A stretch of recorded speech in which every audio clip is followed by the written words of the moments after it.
না বললে না হয়।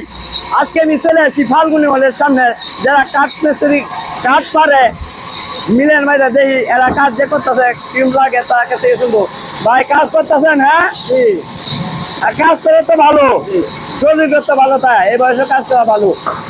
হ্যাঁ, আসলে এটা আমার একজন মামা লাগে, উনি কেজি গাই। মামা ভালো আছেন? আলহামদুলিল্লাহ। কাজ করলে তো ভালোই লাগে। হ্যাঁ, অবশ্যই। আসলে আলহামদুলিল্লাহ মামা পেটেছে কাজকর্ম করলে ভালো লাগে। আসলে কাজকর্ম করলে এই বয়সে শরীর করতে ভালো থাকে। এই যে আরো আছে এই পাশে ভাই আছে, ভালো আছেন? ভাই কাজ করলে তো ভালো লাগে। হ্যাঁ, আচ্ছা, কাজ করলে শরীর স্বাস্থ্য ভালো থাকে। ভাই আপনি ভালো আছেন? আসলে দেখেন আমদাদ এই যে ফাল্গুনি হলের সামনে কাঠ পারে, আপনারা যারা যারা কাঠ না পারতে পারেন এই জায়গায় চলে আসবেন। এই যে ফাল্গুনি হলটা দেখেন, এই দেখেন। আসলে এই কথাটা আমি না নিয়ে আসি, আর কেউ নিয়ে আসে না। এই যে যারা কাঠ পারে এই কথাটা কেউ এই মতো নিয়ে আসে না।